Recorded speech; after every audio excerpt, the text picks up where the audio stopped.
show is going to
Hello.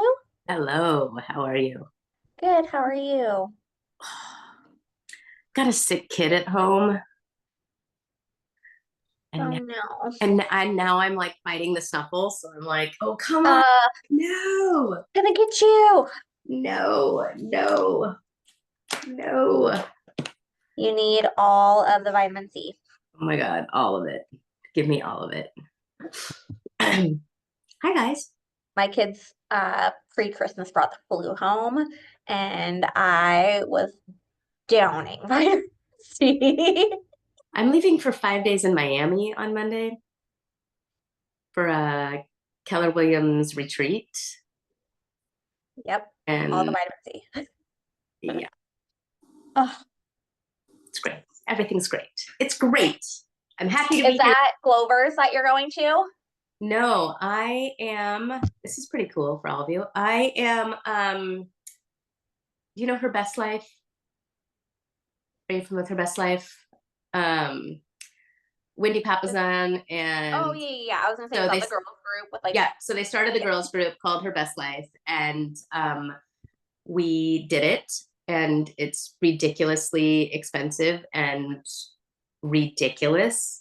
But this amazing group of women came out of it. So there's 13 of us was our tribe, and we quit Her Best Life. And every year we plan our own retreat. Last year we were in Sedona, and this year we're in Miami. That's And a, we each take a session, and we um, for 5 days, like, and it's like legit, like 9 to 5 every day, and everyone, it's interesting when I'm the smallest fish in the room. yes. um That's the room you need to be in. that's the room you want to be in, so I now fly to go be a small fish. That's amazing. So um They say it's all about who you surround yourself with. And those are some powerful women. So that's, and Gary has often said, at some point in your career you will have to go fly to be with the people you need to be yeah, with. So totally I do that. true. So I go hang out with them. Awesome. Bye Okay, well, everybody. let's start our accountability and then we'll introduce our amazing instructor today. So just doing an accountability check-in. Taylor, how is everything going with you? Hello. I just started the Command 66-day challenge yesterday. I'm excited for that. I've really just been focusing on education. I don't have much else, so I'm excited for today's class to spark some ideas my way for sure. Awesome. Joanna, how's everything going with you? I know I need to email you the buyer sheets. Yeah. Nice. I'm working in lead generation every single morning. I'm making some letters and sending some text. I have a question about text message because I have my friends' numbers and their numbers are in the national don't call list. My question is, can I set a message?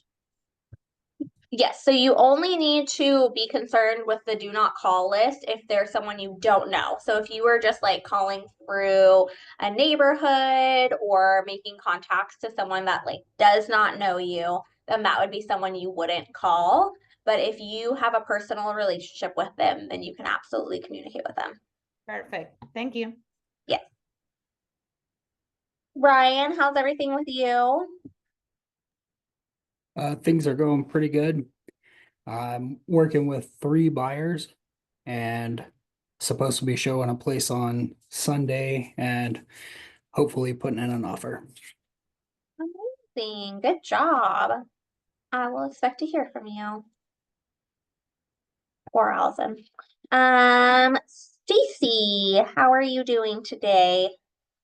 I'm doing okay. I spoke with you yesterday. I have a friend that just found out that he's renting a house right now and there's about 7 months left on his lease, but they're gonna sell it after that. And so he really wants to buy that.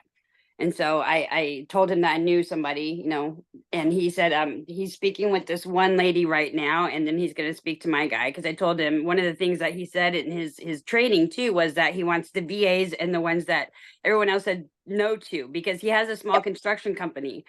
And so you know, there might be some, I don't know, you know, that might be one of the ones that might be a little difficult. And so I said, you know, just so you know, my guy is the one that can say yes when others say no. And so I'm Yeah, just he's waiting got for, lots of experience. yeah, so I'm just waiting for the go ahead on that so I can send him and we can see what he's looking at. Cause you know, I'm thinking honestly with the prices, and my friend, I know that he doesn't want to move because he's been there for a long time, Yeah, but he might even qualify for something larger because he's got a large family. Maybe, you yeah, know, he might need to start thinking outside of his box a little bit is what I'm thinking, but pretty exciting. that's amazing. Great job. And Derek?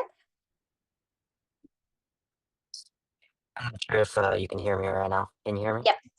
Okay. For some reason the video isn't working, but I just had an old coworker reach out and say that they were looking to, or they saw I was in real estate and they were looking to um, buy at like towards the end of the year. So that's pretty cool. Awesome. That means your marketing's getting out there for people to see. So that's wonderful. You're doing the right things. Young, how are you? Hi, I'm so good. I'm making the biggest challenge in my life, and I need more time. And first of all, I want to focus on this class. Yes. Yeah. Awesome. Great job. And Brent, you are new to the Sunset Corridor family, correct? That's right. I'm really excited to work with you guys. Awesome. really Well, good welcome. Each day in the beginning of class, we do a little kind of check-in to hold ourselves accountable to making sure we are doing some of our lead generation activities that we should be doing. So I won't put you on the spot today, but if you continue to come to the Ignite classes, I'll put you on the spot next time. All right. Thank you. Excellent. Okay, without further ado, we have Jen Singer here. She is an exemplary real estate professional, trainer, and productivity coach with an illustrious career spanning 2 decades. Jen stands as a distinguished figure in the real estate industry, consistently achieving excellence and setting new standards. As a seasoned professional, she has dedicated the past 20 years to mastering the art of client care, negotiations, and creating a win-win for all involved, all while earning a well-deserved reputation as one of the top agents in the state of Oregon. Her exceptional track record is a testament to Jen's expertise, professionalism, and unwavering dedication to exceeding client expectations. Beyond individual success, Jen has been a distinguished member of Gary Keller's Top 100 Agent Mastermind, an exclusive community led by the visionary founder of Keller Williams Realty, Gary Keller. This affiliation not only speaks volumes about Jen's industry standing, but also highlights her commitment to continuous learning and staying at the forefront in the real estate industry, just like we heard her talk about in the beginning as we were getting on. In addition to a thriving real estate career, Jen extends her passion for the industry by serving as a real estate trainer and productivity coach to the other realtors. Through these roles, Jen shares her wealth of knowledge, empowering, inspiring professionals to learn and navigate the complexities of the real estate industry with confidence and success.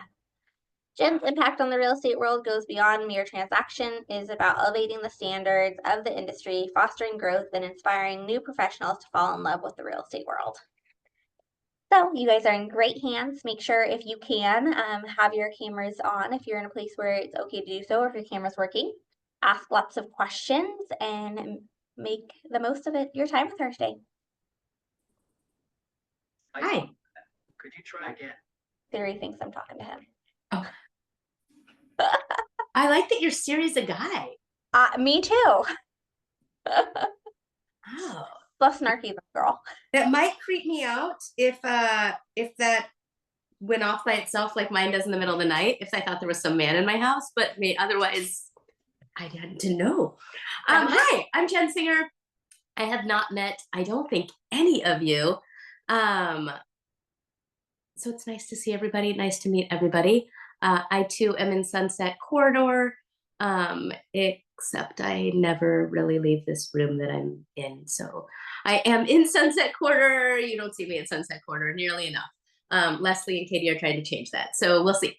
We're going to dive in today. This is probably the thing that I am the most passionate about, because without leads, we have nothing, right? As you guys just did in your check-in, that's really the biggest part about it. So I just want to know, what are you, first of all, do you all have a workbook? Do you all have your workbook? Yes. I do. Okay, good. I was like, please tell me you guys have a workbook. Please tell me. And you guys can come off mute and interrupt me all you want. For full disclosure, I am like this close to being a Keller Williams international trainer. And so the more you throw at me and the more you interrupt and distract me, the better that I will do. So I actually do have a question then. Yeah.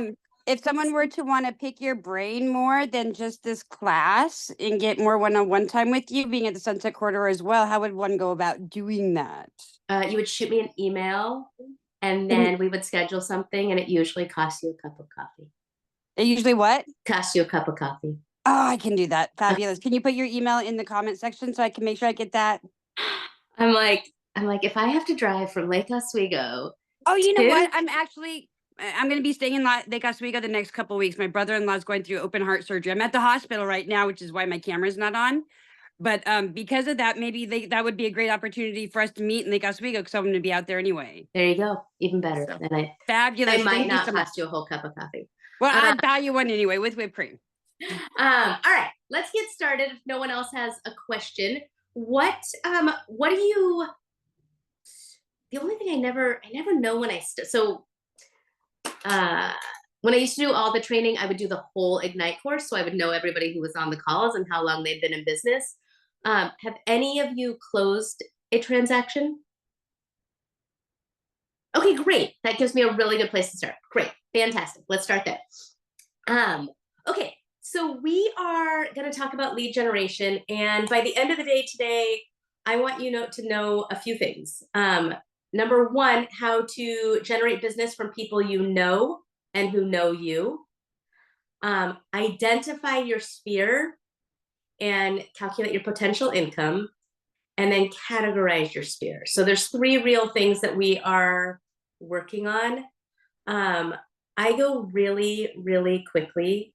So if I'm going too fast for anyone, say, whoa, whoa, whoa, hold on, slow down, repeat that. I'm totally cool with that. And I skip a few things from your packet because you guys can all read. And so that's not what I'm here to do. So if you open up to page 14, the 6 core competencies of business should be on that, maybe. I only have the instructor guide. Tell me that I am on page 14. Is there a little thing that has a 1 through 6? Or do I need to share my screen and show you that? My lead generation book has me on page 5.3 for the lead generation. So maybe we have different guides here. Yeah, me too, Stacy. It's 5.3. Hold on. Let's see.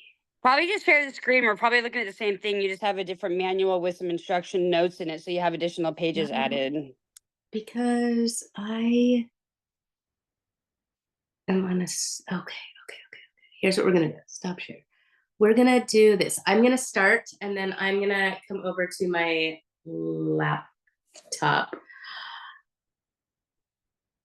This never works for me, you guys. I'm sorry.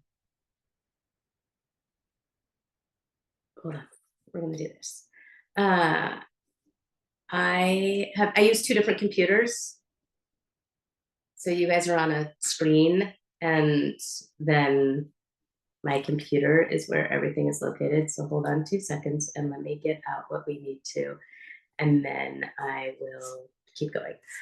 In the meantime, let's talk about, while I do that, Oh, actually, I can just open yours up.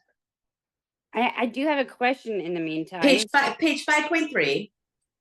Okay, I want to talk about your fears and your myths. These are huge, and I really, really believe these. How many of you guys think generating leads is hard? I None of think you? yes and no. I think it's easy once you actually get motivated to do it, because within real estate, you can lead generate wherever you go. I'm going to a PTA event tomorrow night at my child's school, and there's an enormous amount of lead generation I can just do there. I think it's just about the motivational factor. Is anyone else scared? Is it fearful? I'm 20 years in, and I think lead generation is still fearful. It's still scary to me.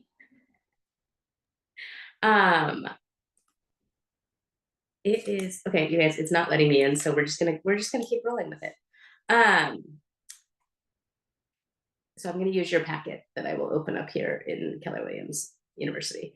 Okay, so when you think lead generation is difficult, you don't have time to lead generate. This is all about our time management. You don't know what to say, or you're afraid of making mistakes. On a 1, 2, 3, or 4, which one is your biggest fear? Show me a finger. 1, 2, 3, or 4. Generation is difficult, don't have time to lead generate, don't know what to say, or afraid of making mistakes. 3. Okay, don't know what to say. All right. That's usually the biggest one, is you don't know what to say. And most of the time we don't know what to say because we don't have experience. Would that seem right? Like whatever else you've done in your life, the people that we trust are people that are credible. And what makes you credible when you haven't done this?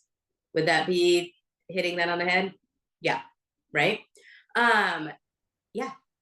I have a question about that, because the other day I was hosting an open house, and some people make a lot of questions about the house, about the crawl space, about the attic, about how is the roof, for example, and you have to get a lot of knowledge about that, and I don't have experience. Okay, so let me have any of the rest of you hosted an open house? I've just for only record, shadowed somebody. I've only My shadowed. experience. Sorry, Stacy, I can't see you, and so that's where I just keep talking over you. Yeah, I'm so sorry. Like I Sorry, said, no. I'm in the hospital right Yeah, now. yeah, in the you're fine. credit area. So here's the thing. This is what I'm going to tell you. We're going to kind of bounce around because I have other knowledge besides what's on this paper. Here's what you need to do. I'm 20 years in, and in my iPad, I still have a list. Anything that you get asked, you want to be making a list. So is it Johanna? That you want an open house checklist, okay? And before you host an open house for someone else, I'm guessing, you ask them, what age is the roof? How long? You ask them the questions that those people asked you. And now the next open house you go to, you're gonna get, when was the sewer line replaced? And you're gonna go, oh man, I didn't know that one. But you knew 9 out of 10 of them. And your answer always is, don't ever lie, don't ever make anything up, don't even waver in your answer. Your answer is, that's a really great question, give me just a couple minutes and I'll see if I can't get that answer.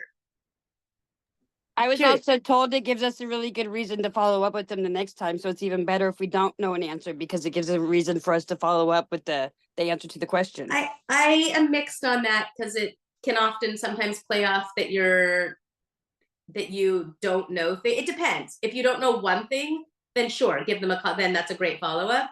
If you don't know the whole list, you just don't look credible, right?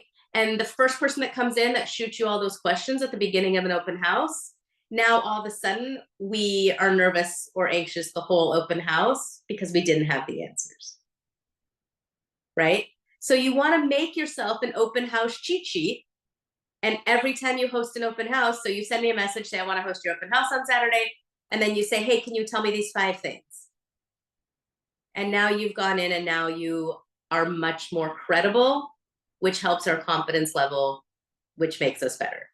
And people want to work with people that they trust and people want to work with people that are intelligent, right? So that's my 2 cents on that. Does that help? Okay. Okay. I want you to do a little activity for me. Hopefully you're not on your phone, but maybe you are. I want you to grab your phone and I want you to go to your contacts and I want you to scroll to the very, very, very, very bottom of your contacts. And at the very, very bottom of your contacts, there should be a number. I have 1,215. Can you drop in the chat how many you have at the very, very bottom of your phone, of your contacts? That was funny. I saw Heather's answer from before and I was like, she has 4. She only has 4 people in her contact.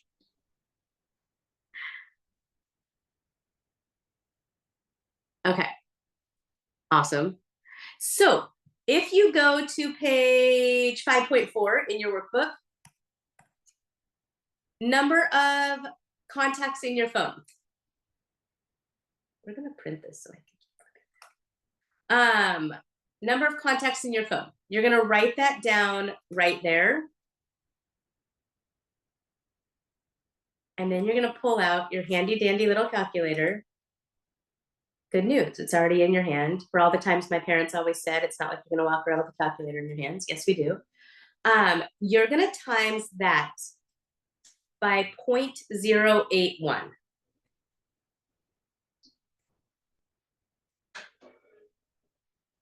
I'm gonna go over why in just a second.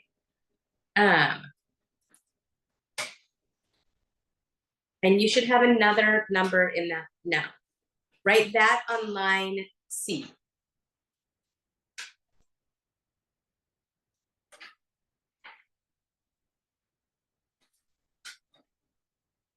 Okay.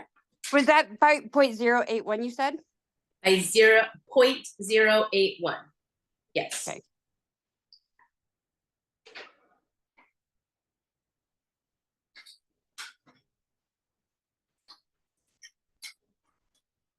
We're gonna, so now you should have some number, right? It should be a smaller number than what you had, significantly smaller.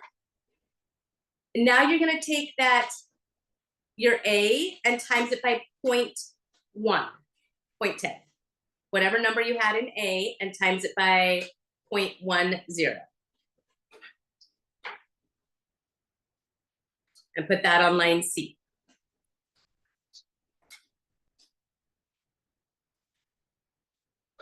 You're gonna add B and C together, and we're gonna stop there. I'm gonna grab stuff off my printer so I can keep chatting.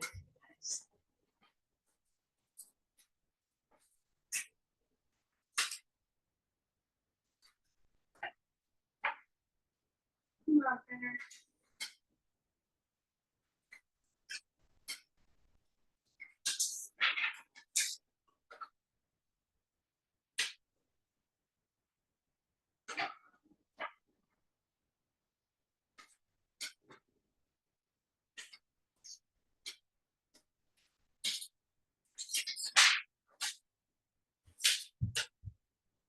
All right, sorry about that. Okay, that number right there is your potential number of closings from your database if you mark it to your database correctly.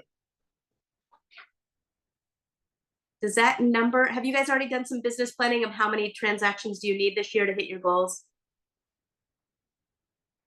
Yes. So does that number right there hit your goal? Or It's do you need more? 208.5. I have 1,152 contacts times 0.081 is 93.3 times 1 is 115.2. Okay, okay. I would then, we're doing this so you guys can see the power of what we're gonna do for the next hour and a half. Average commission. There is no such thing as an average commission according to the National Association of Realtors. So that all being said, we'll keep all our legal stuff correct. My average sales point is My average sales point is 650,000. I'm going to say yours starting off is probably going to be closer to 5. I would do that your average commission that you're going to take home is 10,000. So I would put 10,000 or 8,000 depending on your price point or where you're located. If you're not in the metro area, if you're further south and your price point seems lower that you've been talking about, I would go $8,000 or $10,000. Take that number and times it by line D. That's the potential income opportunity that you have in your phone and your phone alone. That is never sitting in open house. That is not paying for marketing. That is not Zillow leads. That is purely from your cell phone alone is your potential income for the year. How does that feel? If you actually next January sat down with me and you made that amount of money, would that be a good year? It's almost $2 million. So yeah, probably. For the record, that's more than I make, so that number seems high, but we're all good. I would love to have anyone making $2 million. How about the rest of you? Does that number feel like if that's what your year ended up with, that would be awesome? Okay, so we're going to spend the next hour and a half talking about how do we make that happen. And in case you didn't understand, line B are people in your database that would buy directly from you. And line C were referrals that you can get from your database. I'm going to tell you that the majority of my database over the last 20 years has bought homes from me. I no longer talk to my sphere about buying their home. I want to know who they know that wants to buy a house. Okay? So that you'll get to a point where you're like, I sold all my friends' houses. Right? And then it gets scary because you're like, sweet, I have 6 friends that want to buy. And then all of a sudden you help all 6 of them and you're like, now I have nobody. Your friends all have friends. And on average, we know 6 to 8 people a year that are moving. I'm going to tell you that's an old number. National Association of Realtors is still saying that's accurate. I'm going to say it's an old number because with interest rates where they are, I think it's closer to 4 to 6 people that'll be moving a year for every one of your people to know. So that number could be lower, but that is my general thought. So we're going to go back to those myths for a minute. I think that when you think about what you need to say, this is where the more time that you're around people who are selling. So I would tell you not don't host your own open houses or don't host open houses, but are you going to open houses? Because that is a good use of your Saturday or Sunday to go see 3 or 4 or 5 open houses and to see how other people interact with people. That's going to teach you the conversation. Again, I get myself in trouble all the times at Keller Williams because I totally go rogue and go way off the script that we're supposed to be using. It's worked for me for 20 years and it's worked for the people that I coach, so I'm just going to keep doing it. But I believe very strongly that for me, it's not about, for some people, memorizing scripts and dialogues works really, really well. That never has seemed natural to me to have a dialogue already set. So instead, I have talking points that I have picked up over the years. When somebody asks me, oh my gosh, the roof seems really old, or this house, we're in an open house, this house seems really in bad condition. The beauty of it is that it's all negotiable. That's my line. It's all negotiable, right? This house seems really overpriced. Oh, what price do you think it should be at? Right? And by having those talking points, it just comes naturally of what happens next. So that's that dialogue. And the best place to learn that is being around people who are already doing it. So when you go to an open house, you introduce yourself, tell them who you are, tell them what office you're with, and then you're just previewing it for a client to see if it might work. And you just go walk through the house and eavesdrop the whole time. You'll also be eavesdropping on other people that are at the open house, and you'll hear what they're talking about. Oh my gosh, the house smells. Oh my gosh, I can't believe that people didn't put away this stuff. And those are all things that you take note of how do I make my listings not smell? How do you get pet smell out of a house? There's a product called Kills. You might have to paint the whole house. You might have to rip out carpet. But those are the things that if that's what's worrying those people that walked in the door, and if that's what those people are thinking about, that's what your clients would think about. So what's the answers? Okay. So the biggest thing is, I don't know what to say. I agree with those of you who said that. That is the hardest part, is learning how and what are you going to say at what moment to sound the most intelligent. Questions on any of that?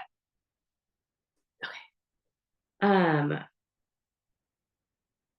It's funny, my phone just rang through on my computer and literally knocked me out of the whole thing.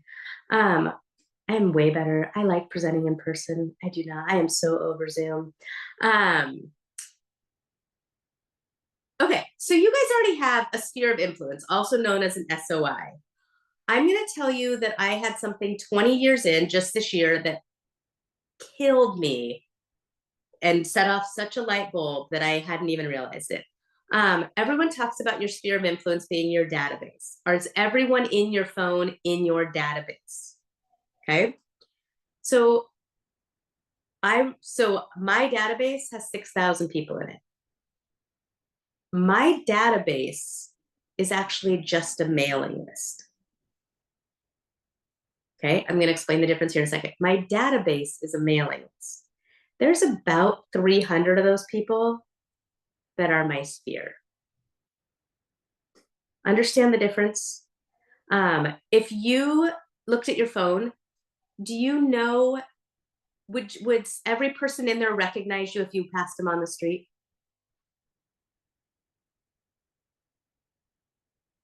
Because I wouldn't.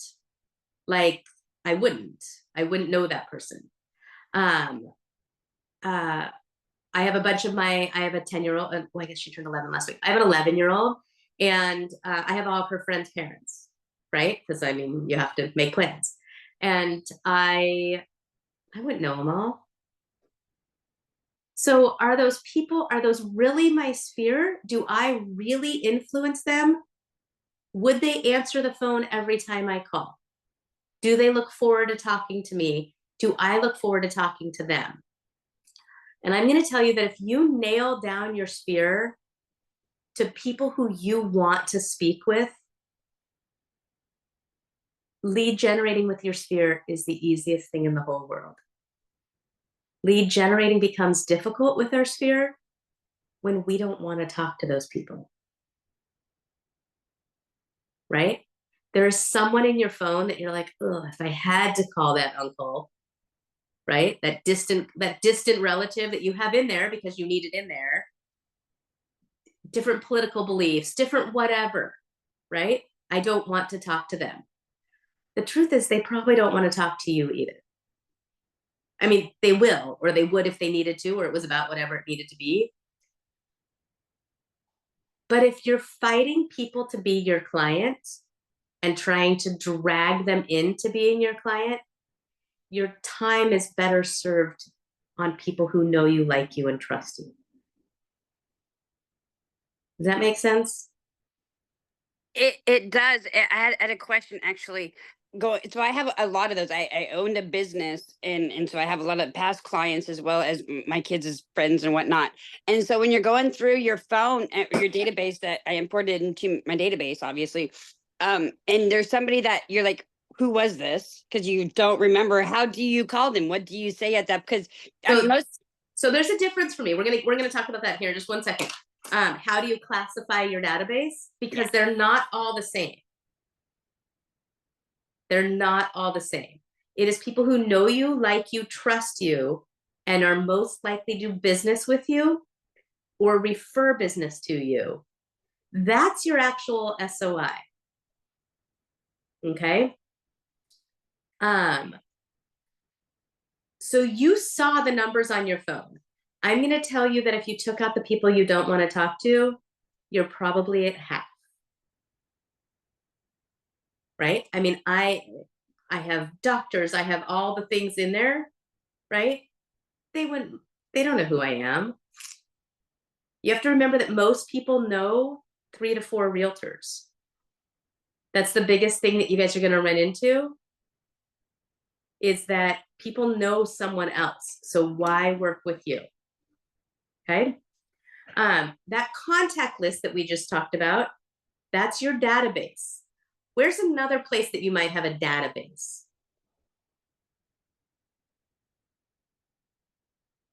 Email or social media? Social media. Taylor, you too? Is that what you're gonna say? Social media, it's another potential database. Again, it is a database, not a sphere of influence. We need both. I'm not saying we don't need both. Every person you meet at an open house is a lead and a database. They are not your sphere of influence until you've converted them into being your sphere of influence, right? It took me a long time to understand, what does sphere of influence mean to you? And think about someone who is in your sphere of influence. Somebody who's going to sway you on a decision one way or the other because you trust their thoughts and opinions. Yeah, right? So sphere of influence is someone who influences you. Someone who influences you. And if you think about 2 or 3 people that are yours, that you're in their sphere of influence, maybe it's a best friend, maybe it's a partner or spouse, right? Who's in your sphere of influence? So you want to be careful when you're talking about, oh yeah, that's my sphere, or that's my database. Because I have 2 different marketing plans, completely different marketing plans for the 2 of them. One of them I'm trying to convert to be my sphere.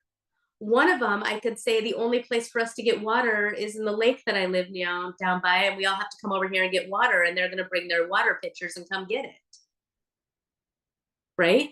So you want to think about, who are you influencing and who are you trying to convert to be able to influence? And that's kind of, so in social media, I don't know, I have 4,000 friends, right? Friends. I don't know who they are. So some of them are influencing me, right?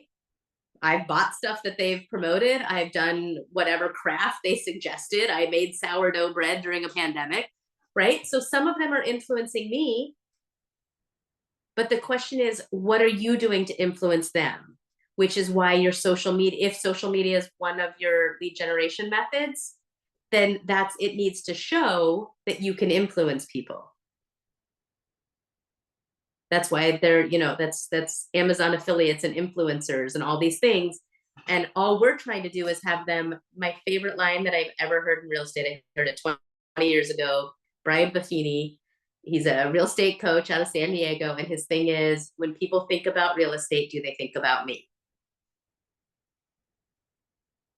And if that's you, I don't care if you want to put that up in your bathroom. I don't care if you want to put that in your car, wherever you want to put that. But when people think about real estate, do they think about me? Because if not, they for sure are not in your sphere of influence. Okay. I told you I go fast. I'm sorry. Am I going too fast? Are you guys good? Good. That was Brian Buffini, you said? Brian Buffini. Yeah. Okay. He was my, it's a huge company. He only works by referral. He only teaches business by referral, which is my whole business. Okay, so we're going to talk about feeding your database. And then I guess in the next session, you guys will talk about how to make your database smart. So you have a sphere of influence, a database, and then you've been generating leads from your database by talking strategically. What tool have you guys been using to generate leads already? What tools have you guys been using? Just my database right now. But what have you been doing to your database? I've been going through and finding the people that are actually in my sphere of influence and calling them and letting them know. Okay, that, so phone calls. So yes, phone calls. What else? Text message, letters. You sent letters Yeah, in the mail. yeah. Oh my God, I love you. Snail mail is really, really good for real estate. It really, we are so bombarded with things being thrown at us all day long and all the time that like we don't get our mail every day at all. So when we do, it's like a whole experience of like recycle, recycle, recycle. Oh, look what this one is. Recycle, recycle, recycle, right? And if you think about the holidays, did all of you guys get somebody's holiday cards? I don't do them. But did all of you get some holiday cards, right? It's like the only time of year that people look forward to their mail because somebody that cares about them sent them something. So mail's great. Joanna, you said something else that you're doing for lead generation. Text message. I mean, yes, but you said something else. Didn't you do an open house? Yeah, sure. Yeah, open house. Yeah. So open house. So lead generation methods. Your entire job in real estate is generating leads. There will come a point in your career, if you do this well enough, that leads will literally fall in your lap and they will come out of nowhere.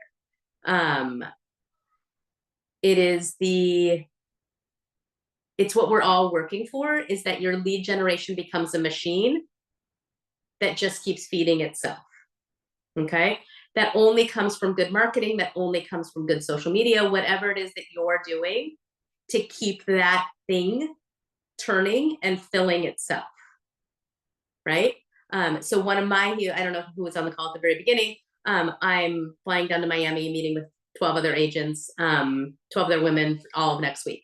And I get probably 10 referrals a year from these 12 women. So one of my huge things is agent to agent referrals. And I can count on them like clockwork that they're going to send me their people. And they tend to have their office send me their people. Right? So if someone in their office says, oh, I need somebody in Portland, Oregon, they're like, oh, you have to call Jen Singer. Oh, you have to call Jen Singer. And then even when it's all of Oregon, they're like, oh, it's in Klamath Falls. And they're like, call Jen Singer, she does Oregon. And I'm like, I don't do Klamath Falls, but I'll find you somebody, right? And so you want to get to the point that your lead generation machine is filling itself. And this is where your daily success system that you guys are working on becomes really important. Do you have the, hold on, turn to page 5.5. Let's look at your lead generation model. Okay. So the biggest thing that we have to do with lead generation is that first we have to capture a lead. So we're looking at this pot, this vessel, as a way that we're holding it. This to me is also my database. This bucket is my database.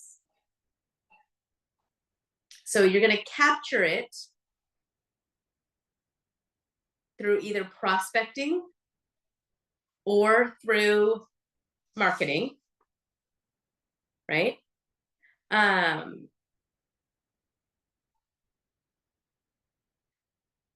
Do we know the difference between prospecting and marketing? No. Okay. In real estate, well, in life, we have two things. We either, sometimes we're lucky and we have both, but we either have time or we have money, right? We have time or we have money. Marketing costs money. Prospecting costs time. Okay?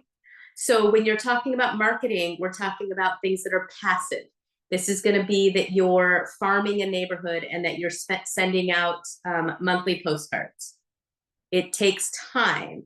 You're waiting for the next postcard to come out. You're waiting for the next postcard to come out. Okay. When you've been in real estate for a while, most of us go more towards marketing and less to prospecting. When we're starting in real estate, 90% of ours is in prospecting. Prospecting is time intensive. Prospecting is proactive, and you get immediate results. So I'll give you an example of both. Marketing being farming, right? I think you guys have a picture of this. It's on the back of that page. Page 5.6 is a picture of it. So marketing is going to be farming a neighborhood. Marketing is going to be buying Zillow leads. Marketing is setting up a booth, buying a booth at a farmer's market. Marketing is sponsoring a little league team. What would something like be it like joining a networking group like BNI be? Would that be marketing or prospecting? It's a little bit of both. Okay. Right there on the line. So prospecting is going to be that you set a goal that 3 times a week, you're going to go have coffee with 3 different people. Totally time intensive. The difference is that when I do marketing, I'm waiting for someone to call me. I'm hoping they read my letter. I'm hoping they read the postcard. I'm hoping they stopped by my booth. Prospecting prospecting is this coffee date. And at the end, so January is my favorite month in real estate because everything that I want to say sounds normal. So if I were you, today's the 22nd, you could actually take the next 10 days and do this until we get to February. That if you plan to have 4 or 5 coffee dates, and during your coffee date, you tell them, oh my gosh, Happy New Year. I know we're already a couple weeks in. Is there anything big you're trying to accomplish this year? Or where are you at? A normal person turns around and asks you the same thing, right? What about you? Is what they say back. They don't always. It's weird. In which case then you say, I have huge goals too. I was wondering if you might be able to help me. People want people to be successful, right? And so when we call it prospecting, it's time intensive, but you're going to immediately do the ask. And the ask is, if you know anyone looking to buy or sell this year, can I tell you how to connect you? And they're going to say yes. And you say, the minute you hear of anybody, if you could shoot a text message and do a group text between all of us and say, hey, this is the realtor that I was telling you about, right? You're going to get immediate results. They're going to say, oh my gosh, Johnny was just talking about moving. At New Year's, Johnny was saying that he's going to have to move in February. Okay. So one of them is time intensive and very proactive. You are asking for a referral. And I would, especially being new, I would refrain from beating your people up over them using you, right? That's where we become really frustrated, is that we are waiting for our people to be ready to buy. Assume that none of your people are buying this year, but they know people. It's my favorite thing to say to somebody with like one of my clients. They're like, no, we're not moving this year. I'm like, no, I know. You guys are already in the dream house. I sold it to you. But who do you know that's not? Who do you know that's not? And so that becomes the difference between marketing and prospecting. Most of you probably have more time just because you haven't closed deals. I don't know your financial situation. Not really trying to, there's no judgment here. I'm just saying, when we start out in the business, that's what we have. We have time. Your full-time job should be prospecting. And so like I would set up, when I started, I would set up in a Starbucks and I would sit there for like 4 or 5 hours and I would set 2 appointments the same day in the same Starbucks. And like, I didn't even leave in between. Like one would be at 9 and one would be at noon. They'd come from 9 to 9:30 and I'm like, oh, I'm just going to stick around and work a little while. And then I'd work till the next one showed up. And then I don't even have to buy us, like money was tight. I was young, money was tight. And I didn't even buy a second cup of coffee, right? Like it wasn't even like I like went out twice. I literally just sat in the coffee shop the whole time and kept working, right? And so that's the difference between prospecting and marketing. So when you go back to the beginning, back to your other page, you're going to get you these leads. And then the question is, what do you do with them? Are they leads or are they contacts? Those sphere of influence people are already contacts. They already know you, like you, and trust you. The rest are leads. And make sure you're treating them differently to get them to move over through the bucket. This goes in order, and if you follow the arrows, you're trying to manage your relationship. You're trying to offer them something, which is the bottom. What are you offering them? Are you offering them market knowledge? Are you offering them vendors that you can show them that you know things about houses and how to care for houses? What page? What was that?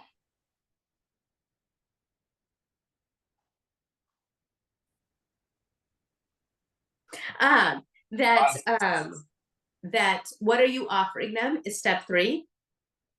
And then that turns into new business, repeat business, and referrals.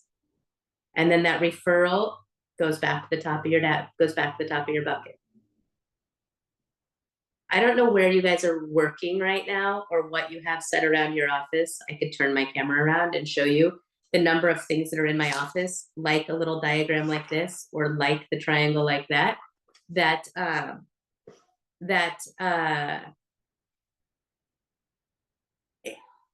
what visual aid do you need to remember what needs to happen?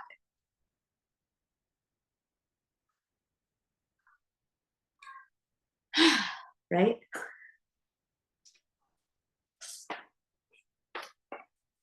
Is that helpful? It's good stuff, right?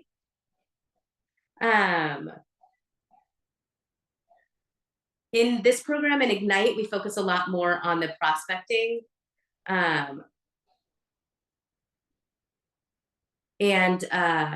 We focus a lot more on the prospecting, especially because it's your sphere of influence. And I did my business for a very long time off of 100 people in my sphere of influence. And all I was looking for was, who do they know? Questions?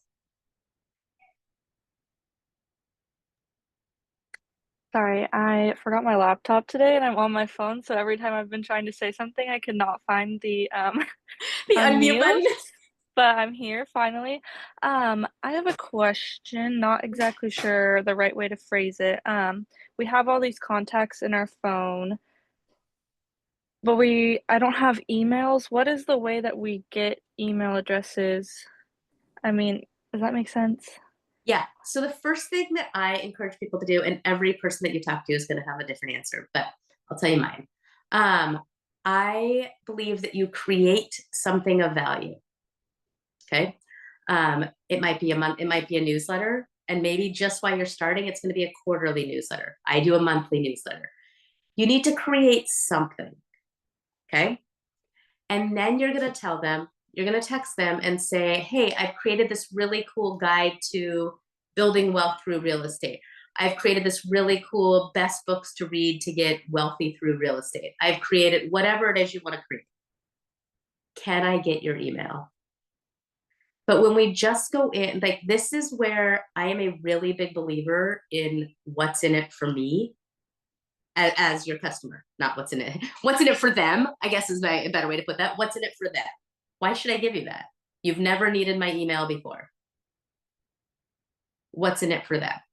And so it really is a matter of, are you hosting a client party? Are you inviting them to come get coffee are you going to invite 10 people to coffee on Saturday morning and that you're going to send an e-bike? There has to be something that what's in it for them? Why should they give that up to you? Does that help? Yeah, that's great. Thank you. Yeah, create something, and then you can, and it goes the other way too. It goes the other way too, that that you can also, if you only have email, how can you get a phone number? That you just have to figure out what's in it for them. Why should they give that up? Okay. One of my favorite things to teach is treat people the way you would want to be treated. So it will make your business really authentic. I'll give you have any of you guys done open houses and door knocked? Gives me a heart attack. My house is like my sacred place. And I do not want anyone to knock on my door, ever. It makes my dog go ballistic. It makes me wonder who's there. I don't want you to knock on my door. And because I don't want you to knock on my door, I will never knock on your door. Okay? So treat people, if somebody said, hey, can I get your email address? Your answer is going to be, what for? I don't know, I just want it. Like, that's weird, right? Oh my gosh, I created this really cool guide that I would love to have you guys have. So that's where what's in it for them.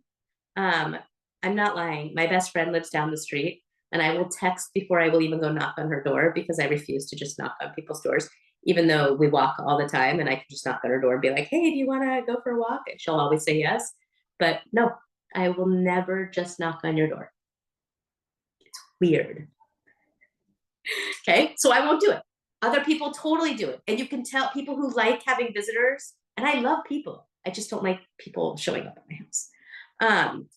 It probably doesn't help that my in-laws live like 2 minutes down the road. All right, what else?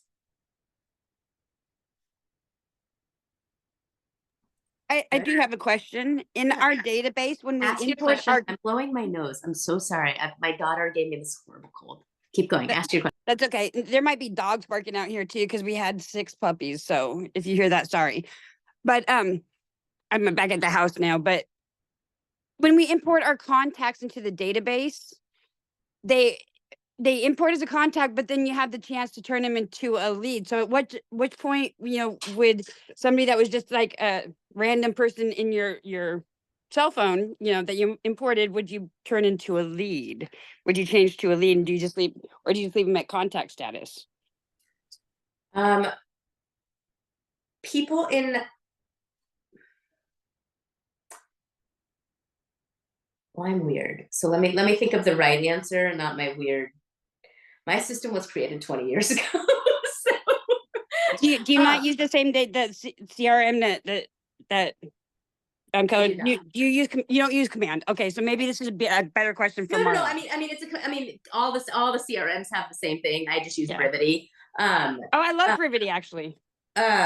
So my answer is, in my world, people are contacts until they have raised a hand and said, I will be buying in the next 12 to 18 months or selling.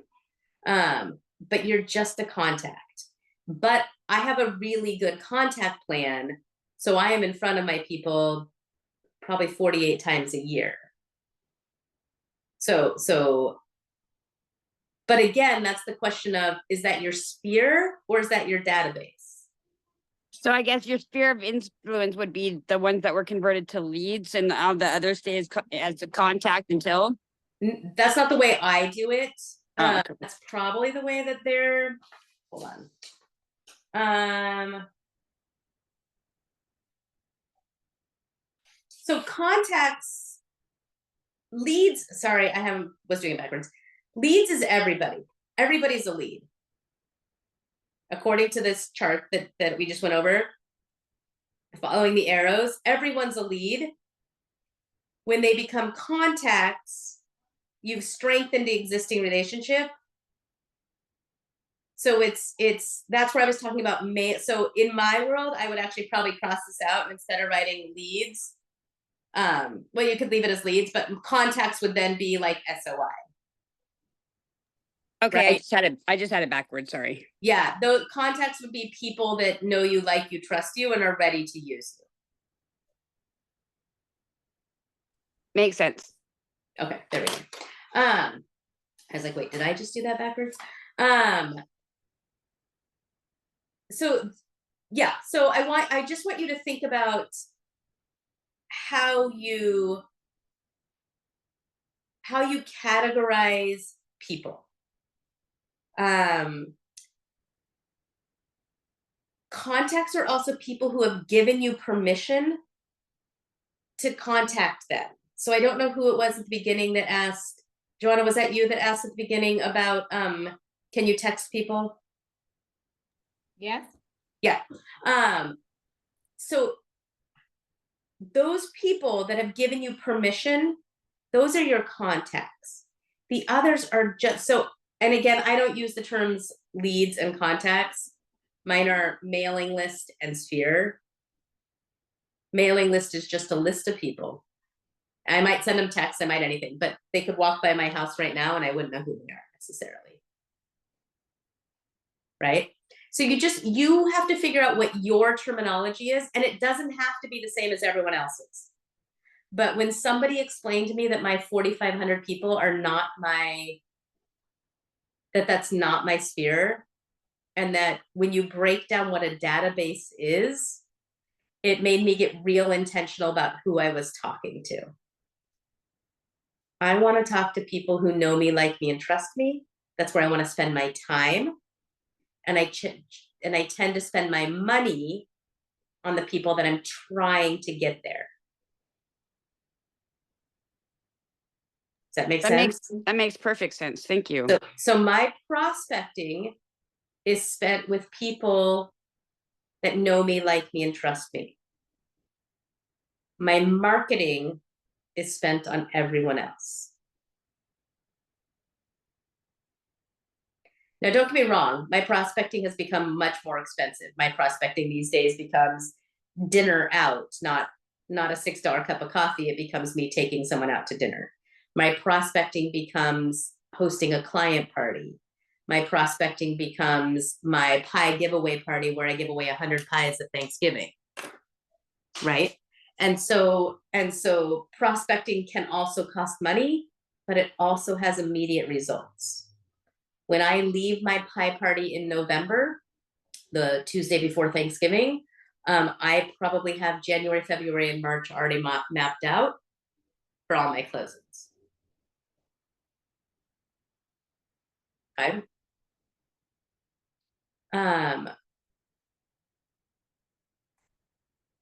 Let's see. Okay, so you should have.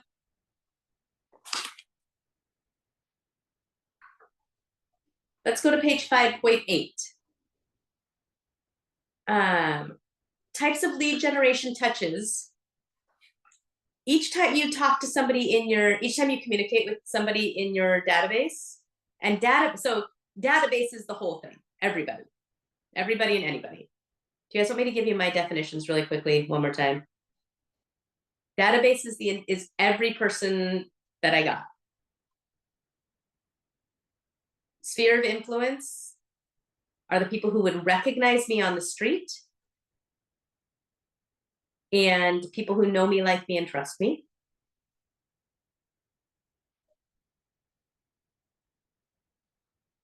And my mailing list are all the other names that I have who barely know me, who I don't have a relationship with. And the reason why these are important is that last group, you can buy that list, right? I mean, like, you can go and buy a list of names in your neighborhood. You could have the title company pull up everybody in your neighborhood. They don't know you. I walk my dog past people every single day. I don't know their name, but clearly they live right here. So just because you can walk past somebody or have their address or their phone number does not mean they know you, like you, or for sure are going to use you or refer to you. So, okay.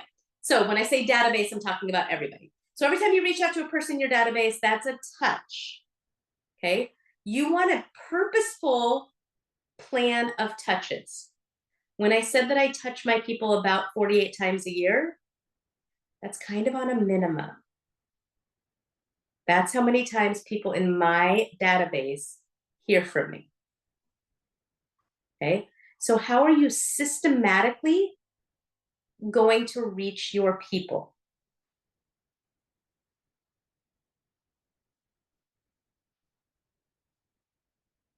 Okay, how are you systematically? I'm trying to make sure. You want to figure out what that lead generation and those touches look like. For example, my newsletter goes out every single month. You can send it out through Command. I send mine out through Flowdesk. Goes out every single month. I spend the second week of the month creating it. It always goes out the second Thursday of the month. That newsletter goes to my entire database. Everybody. There's no difference between whether you're my sphere or your other. That's 12 touches a year. Okay. So when people are like, I don't even know what I would do, that's 12. You could also do on the opposite weeks, if you chose to, you could do your favorite properties, or if there's a type of property that you specialize in. There's people who specialize in mid-century modern, there's people who specialize in farmland. Is there something you specialize in? I specialize in building wealth through real estate. So the other time of the month, my clients get a newsletter on building wealth through real estate. So one is like general stuff, and one is on wealth building. The latest book that I'm reading, the latest article that I'm reading, what investment properties are doing, if there's a great investment property. So right there is 24 touches, and I haven't even left my computer, right? Like all I did was design 2 things. If you're not very savvy at a lot of these things, you can actually buy a template. You would still need to do the information, but like if you're not creative, you can either buy a template on Etsy for probably $5. You can go to Canva and do it for free. But that right there is 24 of my touches. And I can promise you that if you're doing 24 touches, you're for sure doing 24 more touches than 80% of the realtors out there. There's still 20% of us that are still doing more than that. But most people are so busy working on the one lead they have right now that they're not filling their pipeline. And when I talk about that, I'll tell you that what happens that most people see is that you get a deal, right? So you're working, you get a deal, you are busy, you get a paycheck. Oh my gosh, now you have nothing. So now you have nothing. You're working. And then you get another client. In your dream world, your business is going to go like this, whatever that means. If you want to close 12 deals, 1 a month, you're going to be right here at 1 a month, right? My goal is 4 a month. My goal is right here, but I want to stay at 4 a month. And sometimes it goes like this because I have 5, and sometimes it goes like this because I have 3, but it never goes like this, right? Because I have a system in place that keeps my business pretty level. I'm sorry, you said you've been in business for 20 years. So how long did it take you to get to that 2 years. plateau? 2 Okay. years. Thanks. 2 years. So my first year I closed 18 deals. Oh, It was a different wow. market. It was a different market. Okay. My first year I closed 18 deals. But my goal that year was, 1 to 2 a month. 1 to 2 a month. I wanted an income. Keep in mind, our commissions were about $4,000 a month. They didn't go very far, or $4,000 a closing. And when you have to pay a third of that to the government and some of that to the office, it's a whole thing. Right. People are like, whoa. I was like, no, it was not lucrative. Today, 18 deals would be real lucrative. And so you want to, but I always was steady, right? It was how do I step up my game? This not sounding, I'm not trying to, I have 7 closings this month. I don't want 7 closings in a month. That's crazy. It's crazy town. And the holidays sucked because I was crazy town.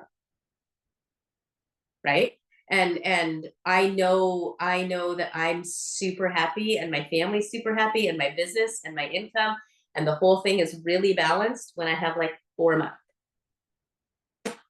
I got this, right? A 5th one, okay. A 3rd one, a 3, okay. 6, I'm like crazy town. I'm like, see ya, fam. Can't see ya. I don't And know it what. took you 2 years to get to the 4? 4,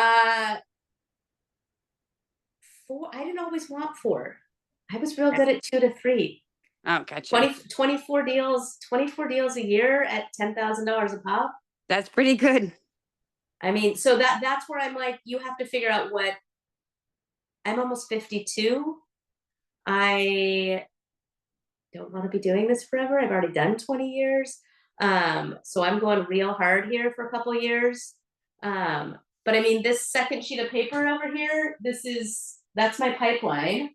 And on January 1, I had 23 people in it that I knew about. That should be, and I'm gonna say out of 23 that said they were buying or selling in 2025, I'm gonna say 18 of them will happen. So where do I get where are the rest of my people coming from? Right? So it's a list. I mean, it is actually legit written down. What does your year look like? And if you can't fill that in, then your only job is generating leads. Your only job is prospecting and sitting and having coffee. Your only job is farming a neighborhood or doing open houses. Whatever feels true to you, that is your job. And there should be nothing else that is your job. We're going to go through an exercise here. If you turn to page 5.9, right? 5.9, yeah, 5.9. And you, this is an actual activity of who is in your life and who's not in your phone. Go to the number 5, past coworkers. Can you put on that other line people you know, 2 or 3 people who might not even be in your phone?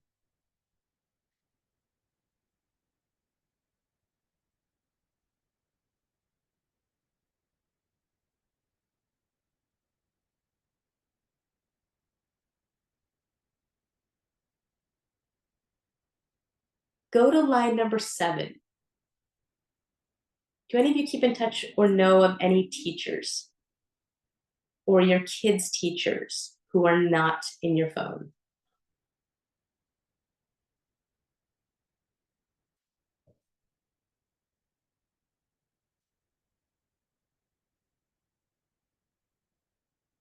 Go to line number 8. Is there someone from church or where you volunteer or your synagogue or a club that you're in that you see on a monthly or a weekly basis that they totally know who you are? You just don't reach out to them outside of wherever it is. Just write their name down.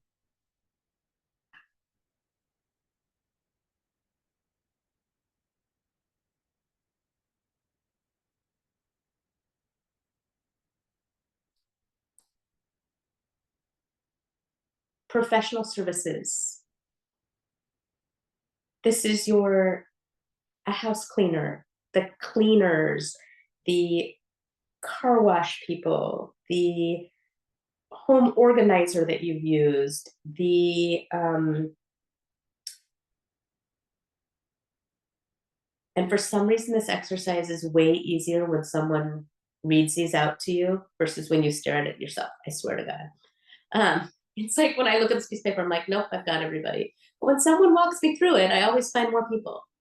Financial legal services, number 10. Do you have a tax accountant? Do you have a lawyer? If you've been divorced, is your divorce lawyer or your mediator?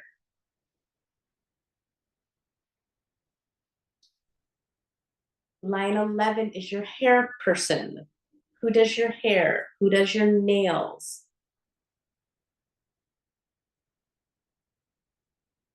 Number 12 is where do you get your car serviced or your oil change done? Number 13, this is huge.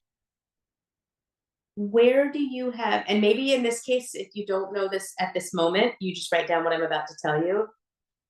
If you moved to the area that you're in now, where did you move from? And write down the city that you moved from. I'm going to tell you that I make about $30,000 a year on referrals from people that I refer to an agent somewhere else in the country. So those 13 women that I was talking about meeting in Miami, I'm looking at their photos on the wall. I sent a referral down to Austin. I sent a referral to Phoenix. I sent a referral to Seattle. And I sent a referral to St. Louis this year. That's just from those 13 people. So that's 4 paychecks that I got for literally 1 email. Right? So what city do you know people in? If there's another city. So in regards to like, if you moved here from, you went to college in Eugene and you moved here from Eugene, you know people that are still down there. What you want to find is you want to find an agent down in Eugene. If you moved here from New York City, you want to find an agent in New York or Boston or wherever your people are. Referrals are the best money I make. It's my favorite. Took me 2.5 minutes to write an email. I never even had to get out of pajamas. It's great. And the last one is real estate services. What lender do you have? So you can write these down in that box because if you don't have them, you want to find them. What lender do you have? What roofer do you have? What heating and air cooling, HVAC person do you have? What yard maintenance person do you have? What mold company do you use? Who is your pest person when they find mice? Who is your crawl space specialist when they find water? Who's your home inspector?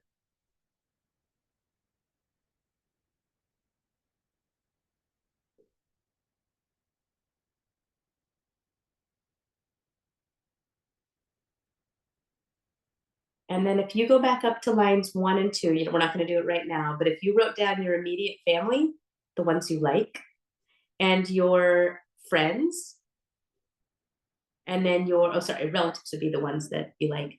Your immediate family, I hope you love. Your relatives, the ones that you like, and you wrote them down.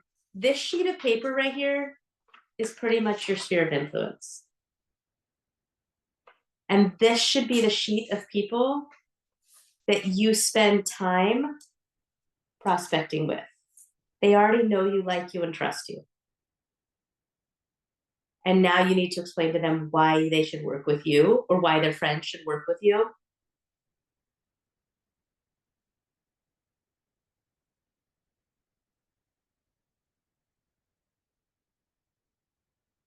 Were you able to get some people on the paper?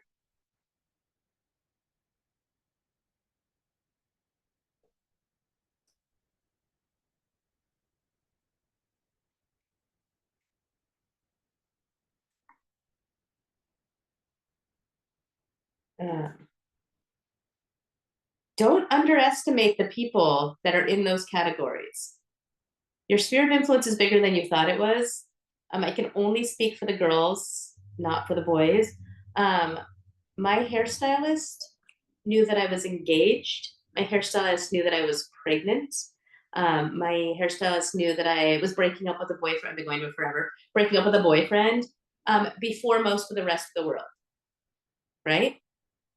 Women, you can agree to this, right? For some reason, we sit down in this chair and we spill our guts, and they know who needs a house. So if your hairstylist isn't somebody that you think about, you're making a mistake, right? So you have to think about who those people are for all of us, not just the women.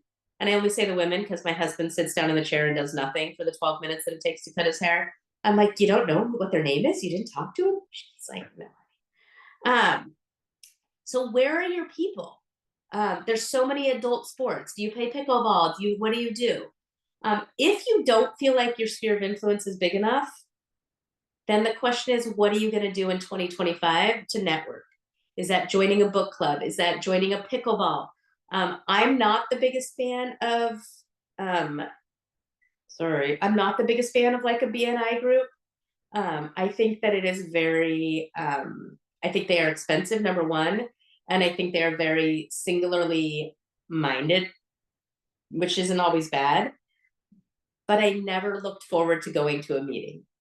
It's a business networking group. I never looked forward to going. If I wanted to network today, I would join a pickleball group. I would join a kickball club. I would join any of the things that are where people are going to see me for who I am. What about like a chamber of commerce? I belong to the chamber. I love our chamber. You have to, it depends on your chamber. Like it depends on your chamber.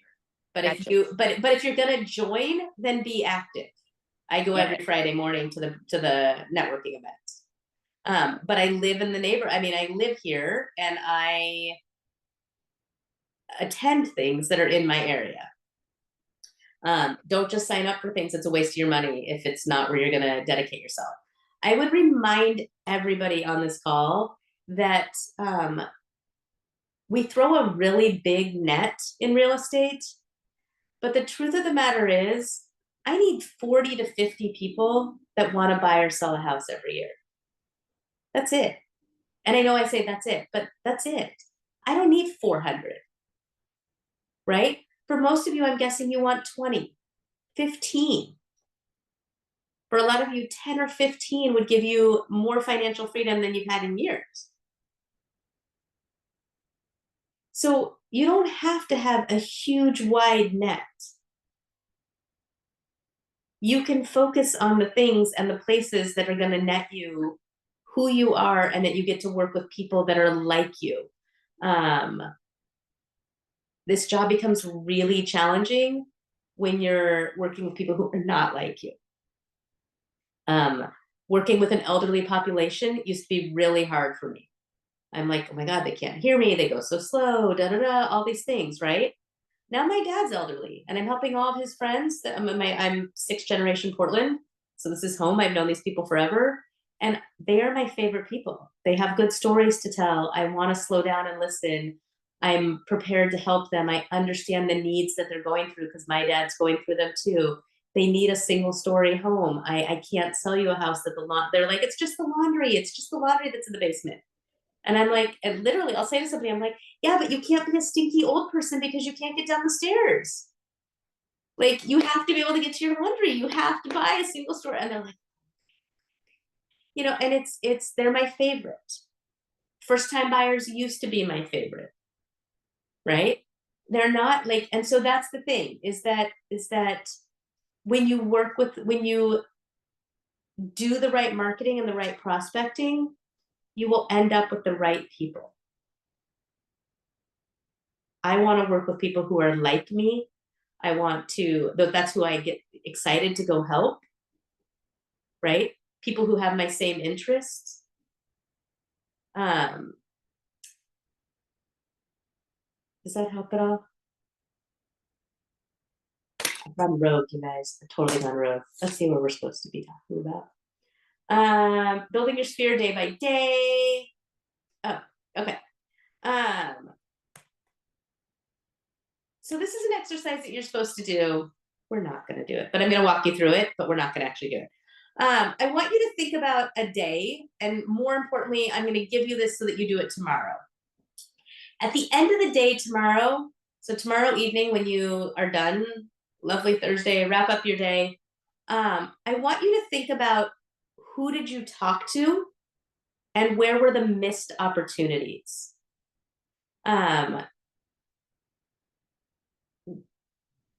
When somebody says, when you go through the Starbucks line, actually my favorite is Dutch Bros. Does anybody else go to Dutch Bros? Nobody goes to Dutch Brothers. Oh, God. Dutch Brothers has the best staff. The best staff. They always are like, oh, how's your day? What else do you have planned for the rest of your day? And when I tell any of them that I'm in real estate, they're like, no way, I've thought about being in real estate. No way, I've always been interested in that. I will hand somebody a business card right there in the window and be like, call me if you're ever serious about wanting to go into it, let me know. I'm happy to explain it to you and tell you the ups and downs. I could have just said, just working, right? The missed opportunity would be not saying, oh, I sell real estate, so I'm actually going to go prospect for some houses for clients. What opportunities are you missing to not be a secret agent? When are you not telling people what you do? The other thing is challenging yourself to introducing yourself to people, especially people you see every day. We have a new dog, a new puppy. I've kind of started trying to do it when I see the same people all the time. There's this lady that's been walking by my house for probably 5 years with her little dog. And now that we have a dog, I'm like, you walk by my house all the time. I have to know. I'm Jen. What's your name? How many of you guys know your neighbors' names? The people who literally live next door to you. Absolutely. I always make it a point to know my entire neighborhood because my children live there and they play outside and with the people. So I make it a point to introduce myself to every neighbor when I moved into the neighborhood. Stacy's very rare. Most of us these days do not know our neighbors. No, I'm just serious. Most of us do not. Like, that's so rare, Stacy. It's a travesty. It's a travesty because I could like text my neighbor across the street, hey, your garage door is open. And she could tell me how to close it. Or my other neighbor who has twins, she forgot to close her van door. I mean, just texting them it makes life so much better. So I make a point of always knowing people wherever I'm at. So I mentioned my best friend lives down the street. Her house burnt down last February, literally to the ground. And that was when we realized that she knows none of her neighbors because nobody even knew how to reach her when her house burned down. It's unfortunate. It's a travesty that we're not more open. I know the neighbors next door on one side. I knew them, and then they gave the house to their kids and they moved to Palm Springs. So I'm like, hi, how are your parents? Hi, how are your parents? I don't know their names, any of them. I couldn't even reach them if I needed to. I could reach their parents still. So it's those kind of things that it's like, there is nothing worse when you sell real estate than one day walking outside and seeing a for sale sign next door to your house. Right? I mean, like, literally your neighbor chose somebody else. And when it happened to us across the street, my husband looked and he goes, I told you to introduce yourself. And I was like, damn it, And so you want to, I mean, it's one of those things. Where are your missed opportunities? And the more that you point them out to yourself, where you missed, the lower likelihood it'll be that you'll do that again. This is your job now. Literally introducing yourself to your neighbors is your job. I always keep my business cards on me because like I went and visited this little off the way burger stand thing, and it just happened to be in this clear field. And so we were talking and he asked what I did, and the easy way to say is I hand my business card and say I'm in real estate. And I hand my business card. And so that every new person, if that usually comes up in conversation if you have it the right way, because you ask about them and then they want to ask about you, and that's your in. I'm so bad at having business cards. My husband has them in his wallet for me because I never have them. All right. So I want you guys to think about where are your missed opportunities? Can anybody think of a missed opportunity this morning? I haven't left my house today other than for a walk. Has anyone already had a missed opportunity, some place that they could have interacted? Somebody who asked what their day has in store? Anybody?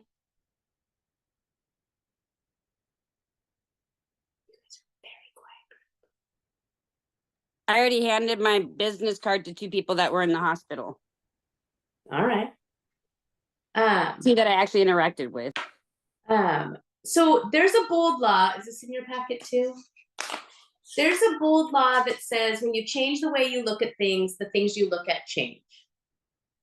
When you change the way you look at things, the things you look at change. It's a whole mindset shift that when you look at lead generating different, it will invoke a different feeling in you. So when you call it lead generation, it makes me want to vomit. Sorry, don't love it. When you call it coffee with people, I'm all in. When you call it throwing client parties, I'm all in. When you take a look at how and what you call it or do, if you're telling me that lead generation is going to my book club, great, I'm all in. If you tell me that lead generation means that I have to sit down and call strangers, I can't do it. And the truth is I won't do it. Right? And I'm guessing that you won't either. And so this is the question for yourself of what does your day look like? And how do you schedule your day so that lead generation happens?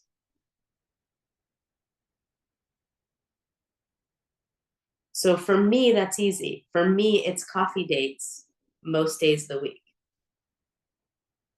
And they're always at the same place, and they are always at the same time. I drop my kid at school and I go meet somebody for coffee. Right?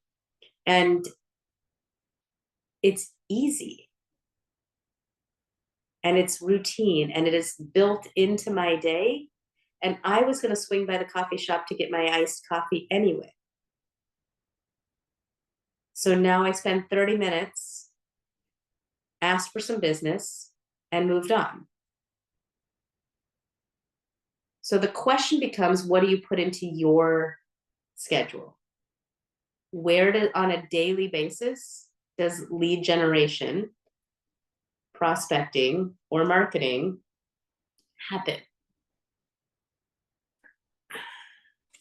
I think for me is the change in mindset of from I have to I get to.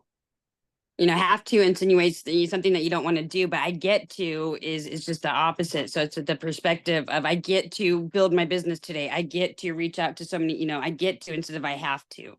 That's where I get stuck sometimes. I would say this though. I think that to run a successful business, my question at the end of the day when I put my head on my pillow is, would I have, if my employee worked the way that I did today, would they be fired? Right? I ask myself that every night. Do I deserve to keep my job tomorrow? Did I do my job? Do I deserve to keep my job tomorrow?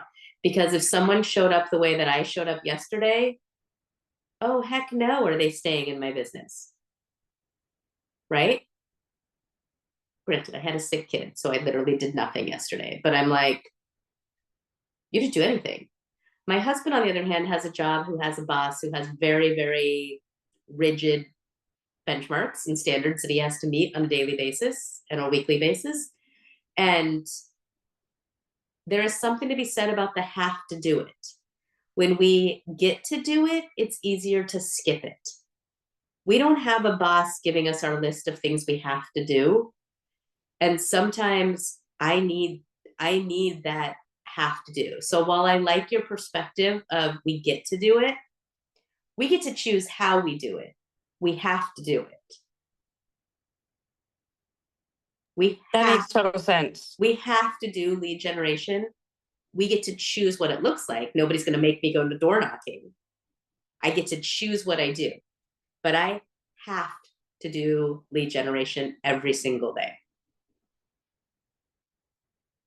So be careful what you get. People are like, oh, I went into real estate because I don't have a boss and I get to work my own hours. And in 20 years in the business, I can tell you the people that do that are not in the business because they didn't have a business. And if you have to treat it like a business and show up on a daily basis and have some benchmarks that you're going to meet, And that's the have to do's. My husband's very successful at his job because it's literally a checklist that he says, did I do X, Y, Z? Fantastic. My job doesn't have X, Y, and Z. I could do A, B, L, K, Q, and R, but none of those were lead generation, which means that next month is real quiet. So I just want you guys to keep those things in mind. I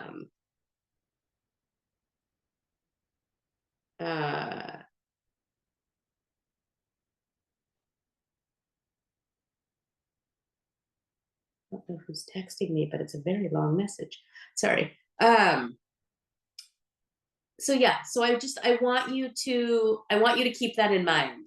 So as you're building your perfect day or your ideal day or the day that you need to have, sometimes it's not ideal. Sometimes it's not even what we want in our dream.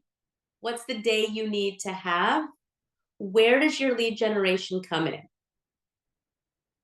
And what are you going to do for that? So for the next 2 weeks, it might be that you're sending that your lead generation, unfortunately, requires that you create something in Canva. So that might be tomorrow's lead generation, is that you're creating a guide. And then your lead generation after tomorrow, so starting on Friday, is that you're texting 10 people and asking for emails. And that's your lead generation.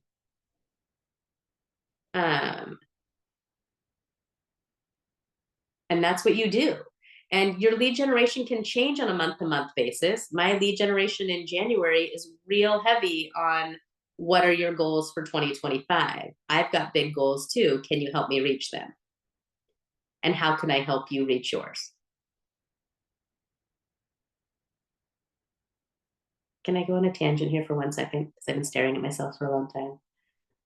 My mom passed away a few years ago. The anniversary's tomorrow, and my dad was cleaning out one of my mom's closets and had this fur coat, and I didn't know what to do with it. And I realized it's sitting on the back of my chair. It's like this real fur coat that like I will never wear anywhere, but I also can't get rid of it. And I just realized how ridiculous it looks sitting behind me. So thank you for putting up with my ridiculous fur coat. It's very soft. I would never do this to an animal today, but I don't know what to do with it now that it was already done. In like the 70s. It was done in like the 70s. I'm sorry to the poor animals because they don't do that. That's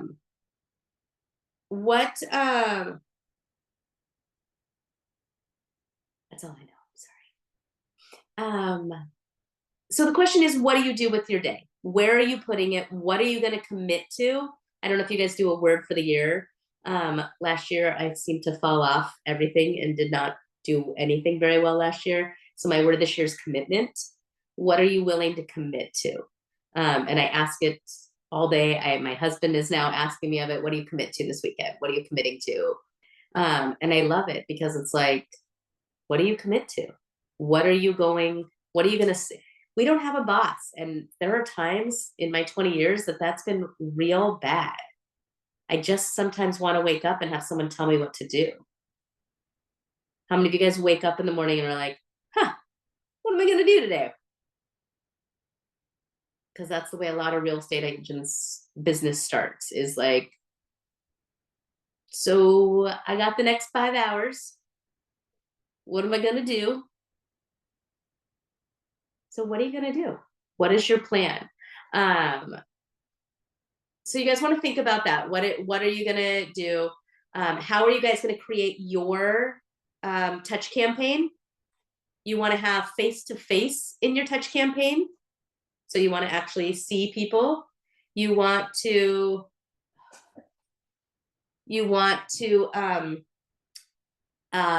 email. You want to do handwritten notes or letters to people. What is your plan gonna look like to your sphere of influence, and then to your database? How many of you guys feel like you need to grow your sphere of influence? Do you feel like you have the right size sphere of influence and you need to market to it? or prospect to it? Or do you feel like you don't even have the right number of people? Both. Both. So Brent, you want to really be thinking about where can you find more people? And my husband always laughs because I'm like, oh, sorry, have to go to this wine tasting. Oh, sorry, have to go to this whatever. But it's work, right? So you want to figure out, what do you like to do? What do you like to do, and where can you find people that are doing that? It's harder and harder as adults to make friends and meet people. But for some reason, when we're doing something that we have in common with someone else, it lowers that barrier. I volunteer at a place called With Love, which is not an adoption agency. It's where they kids that are waiting to be adopted or that are being taken from their homes for some tragic reasons. And I have met the most amazing people at With Love, so that these kids, when they show up in foster care, that they are not using a garbage bag to carry their stuff, that they have an actual duffel bag or a suitcase, and that when they get there, it's not the clothes on their back, that they have all these things. So to find other people that have this huge passion about making sure that kids feel loved seemed so weird when I started, and now I'm like, oh my God, it's like my favorite place to be, right? So that's just where you choose to give your time. And I would say that make sure that it's things that interest you. I think every realtor talks about, oh, we should help the homeless, and oh, we should do all these things for the homeless. And I don't disagree with any of that. It's not my passion. It's not my passion to go, it's not my passion to go pass out socks and to go sort, like, it's just not my thing. And I'm super grateful that there are other people who are super passionate about it. My thing has always been kids. And so how do I volunteer around kids? Right. And so what is your, and it's very weird that volunteering 6 hours a month can lead to business. And that's not why I do it, but it's a side effect of it. So is there a sport that you play there's club teams for all the adults for all the sports? It's that question of, what do you want to do? I'm an avid reader, and so joining a book club was like a no-brainer for me. Let's talk about take our son bowling. Like we try to go like once every week, every 2 weeks. He loves doing that, and we're probably gonna do some more, like, activities with like kids, with parents, and obviously get to talk to those parents too. And then so we're really excited about that, because we've kind of been in the whole cave mode with our jobs. Because you just switched jobs? Well, I'm kind of in a transition right now. I'm still doing my what was my full-time job, which is massage therapy. So I'm still kind of talking with people. Mm-hmm. And fostering relationships and kind of following up on what they've been up to. And it's nice because we have that solid block of time. Yeah. So I'll tell you 2 things that just came to me from what you just said. Number one, when you're talking with people, so I was a high school teacher when I went into real estate, and people saw me as Miss Singer. I was still a high school teacher. I was a high school teacher, right? You want them not to look at you as a massage therapist, right? So when somebody asks, oh, how's your day? Was it busy? You want to tell them, oh, I just came from this 2-hour extensive real estate course today. And you want them to hear how knowledgeable you're becoming on real estate, right? So you want to be able to work that in so that they could see how you could be a realtor and not just a massage therapist. So that's number one, is that working that in for all of you, the same thing, but this is an easy example. Really explaining, like, oh my gosh, as I transition this career, it's been so crazy, the amount of education that I've had that really makes me excited to be able to do this really well for people. That's number one. Number two, if you set up like the first Saturday of every month that you guys are always going to go bowling the first Saturday of every month, and anyone who wants to join, let us know by the Wednesday before or whatever. You could start your own little bowling league club thing, and you would pick up business with your friends, with your kids' friends. Yeah, absolutely. I think you're right about that. It's like really you can't just do a one-off. A one-off doesn't get us the business. But if you, like, as a family made a commitment that like you guys love it, you're going to be there anyway. That was how I started a lot of my business, was that I through client parties that I would love even if no one showed up. So like, I like ice cream, so I would celebrate National Ice Cream Day, and I would go sit at Baskin Robbins and invited all my clients, and anyone who showed up got a free scoop of ice cream. So I invited 300 people, and like 12 showed up, but I didn't care because I had ice cream and I was going to go anyway, right? And I bought them a scoop of ice cream, but 300 people got an invitation. So 300 people still got that touch and got invited. And then they got that touch and they got invited, and whether they showed up or not didn't matter. Right? So that was one client party. I love concerts in the park. So when I first started real estate, I was going to go to the concert in the park. My cousin actually is a musician. She was playing, and I sent out an invitation saying, hey, come join me. I've got wine and blankets. And I was like, well, I don't know how many people are going to show up. Again, invited about 300 people. About 20 people showed up. And I was like, this is great. And if no one showed up, my boyfriend and I at the time would have sat there and enjoyed her concert. We were going to go anyway, right? So that idea of how do you invite people into your world will start building business. And so if bowling is your thing and you guys want to commit to the first weekend of every month, great. Right? I mean, or whatever works for you guys, a Tuesday night, I don't care. But I'm just saying that that idea that it's just an ongoing thing and you can continue to send out emails about it. I was the PTA president for my daughter's school. And gosh, it's a shame that I sent all of the emails that I had to from my work email so that my real estate signature was always at the bottom of everything that went out to the 480 families at our school, right? And it turns into business. But I was, that's not why. I was just doing my volunteer work that I volunteered for. All right, what else? Again, I come back to the line of when people think of real estate, do they think of me?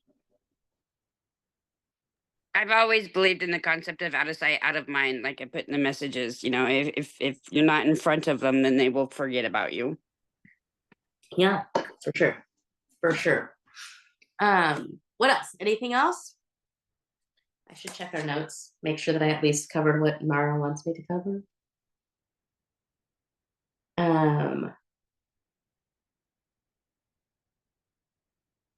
Again, other scripts in your thing.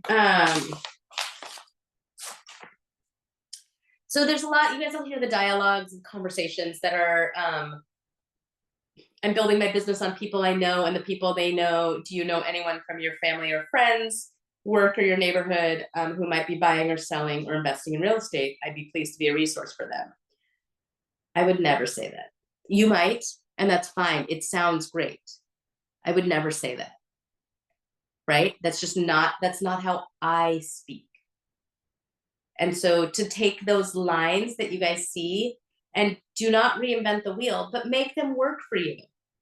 I work really hard to work by referral, where I get to work with friends and family, especially of past clients. Is there anyone you know that's thinking about buying or selling in this upcoming year? That just rolls off my tongue. That seemed like a lot. So you have to figure out what's your line of how do you ask. You also want to keep track of where your leads are coming from.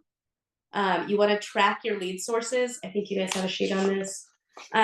You want to track your lead sources and know where they come from. I know that 87% of my business comes from referrals or past clients.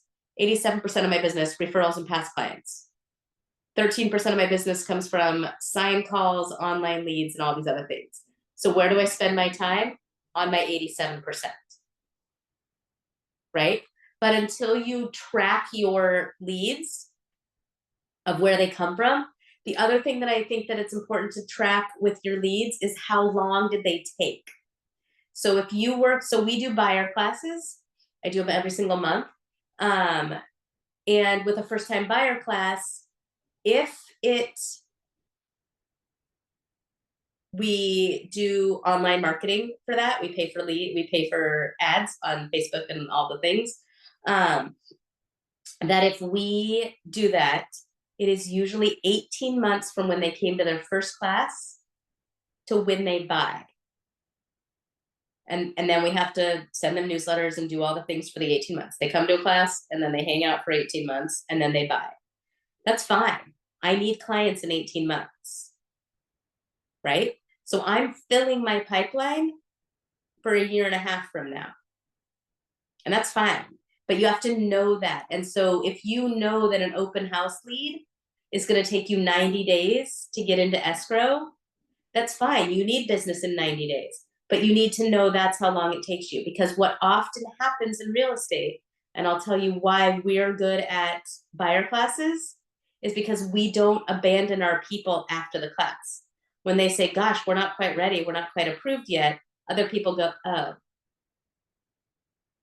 And we say, fantastic, we are totally here when you're ready. And here's our, like, we're going to check in with you every couple of months. And then we set reminders and we have these reminders and we check in with them and we do all the things. And then we're closing on one tomorrow up in Vancouver. The guy literally came 19 months ago, was how long ago they came to the buyer class. 19 months.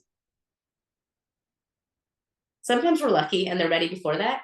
But my point with that is that when you know your lead source and you know what the pipeline is for them, you'll know when to quit and when not to quit. It's the same thing with open houses. You have to sit 3 open houses before you find a viable lead. And people sat 2 and were like, I don't have anybody, and so I quit. But if you've done 1 more, there was your magic buyer. And you have to just figure out what your magic numbers are. Does that make sense? So you want to make sure that you're tracking information. It's one of the biggest things that people don't do. And if you don't do it, you're not going to know what to do next year. Isn't that like your return on your investment, tracking your ROIs? Basically, yeah, the that's same? usually money though, not your time. But I mean, yeah, I guess that would be hard. I mean, if you break your time down to that hourly, I suppose. But yeah, I get what you're saying. That'd be hard to calculate. Yeah, so it's not quite ROI, but it is where if I know that 80% of my business comes from referrals and repeat business, I know that what I'm doing in that area is the right thing and to keep going. If I was doing online leads also and I wasn't getting referrals, I mean, I think that any agent who doesn't get referrals, you need to look at what your follow-up plan is, and you need to look at what your success rate was with your clients. Because if you're not getting referrals, you're either not asking for them afterwards or they didn't like you. And both of those are a problem. That makes sense. Thanks. Right? Anything else that you guys, what else can I answer? This was like a different class, I'm guessing, than most of them have been. I'm sorry, I go rogue. Was it helpful? I definitely go rogue. There's role plays and all these things. Did you guys do role plays in your other calls? Okay, great. Then I don't feel bad. They're hard to do on Zoom. I don't like doing them on Zoom. What else? Look through your packet. Do you guys have questions that I can answer for you?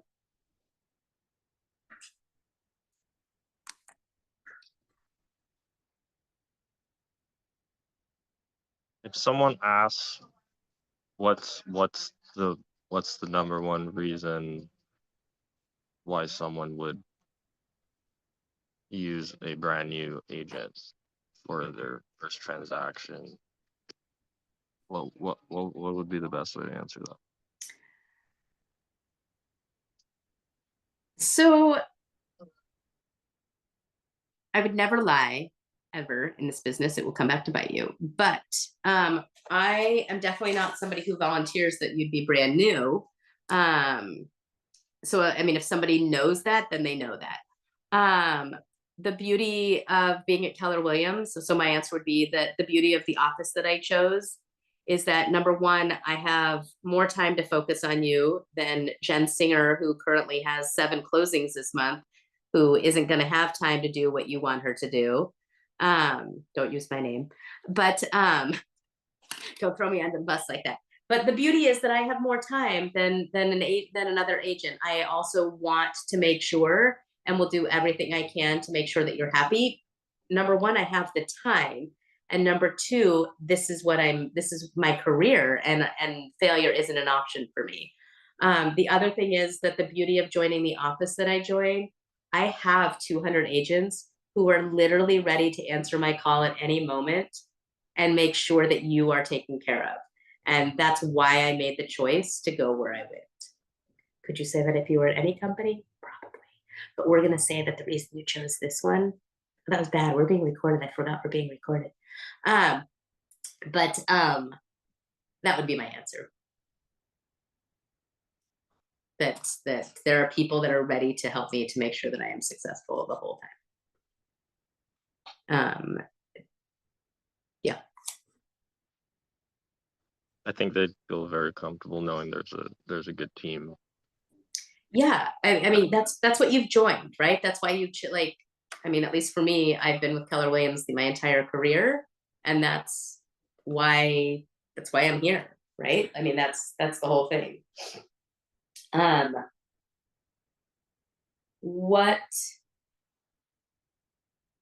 What else?